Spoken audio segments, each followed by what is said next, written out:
Today's reading is Psalm 119 from verse 105 through to verse 128. It seems quite a while since we had a thought based on a psalm, but I think we have read part of Psalm 119 before, because I remember explaining that it's an acrostic poem, very cleverly constructed, very complex, and based on the letters of the Hebrew alphabet. The whole long work is in praise of the Word of God. And from the perspective of the Christian faith, we can see that as applying to Jesus as Word of God, as well as the Old Testament. In keeping with this season of Epiphany, we start with, "Your word is a lantern to my feet and a light upon my path," a guide to show the way, and a bright, supportive, comforting companion through the dark. As we read this passage, I feel that the writer is moving from hope to sadness, to despair, and back to hope, and even joy, as his mood shifts. It's as if he's reflecting on his experience of life as he prays. And he's saying, things are pretty bad, Lord, actually. But I take heart when I think of you and all that you've done for me and your love and how I can trust you. But still things are pretty bad at the moment, Lord. And my thoughts keep coming back to that. And I have to remind myself to turn from those depressing thoughts and back to you and remember your help is right here.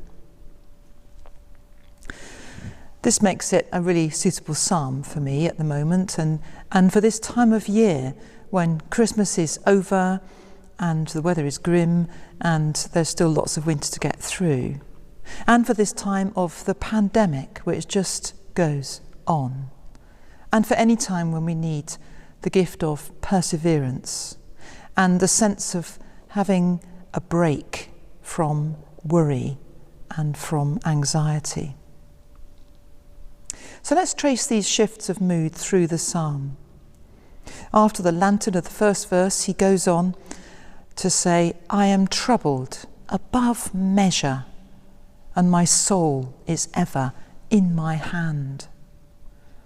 It sounds like life is fragile and unpredictable. Well, that's familiar.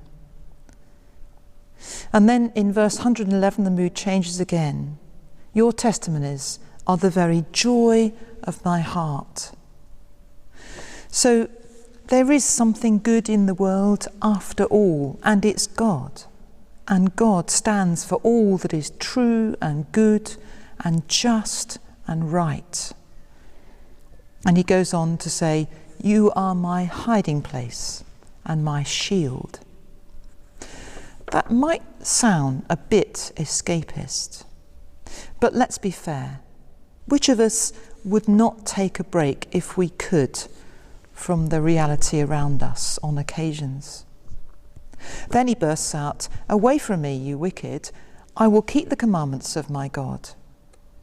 So he hasn't escaped at all. He is fighting off evil and reaffirming his commitment to stick with God's way and not give up on faith. He turns back to God. "Sustain me and let me not be disappointed in my hope. Hold me up and I shall be saved." Recognizing his own fragility, he leans on God for his support. Well, it goes on like that, and you can follow the process yourself. It's so honest, this prayer, and so human. It is very hard to concentrate on our prayers when we're anxious or afraid or angry. No wonder he has to keep on coming back to God. And his fears and his doubts keep popping back up in his mind. We experience this too. And perhaps we can make part of this prayer our own. A way of reminding ourselves that we're not alone. There is support and nurture available to us. There is goodness and life and hope and joy to draw on, even if we feel far from those lovely things at present. And we can follow this example.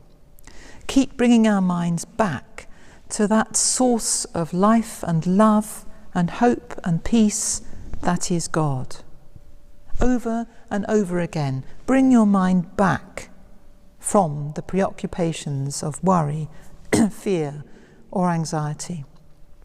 Yes, I am feeling all those things. But at the same time, here is God. God still is. Therefore, I love your commandments above gold, even much fine gold.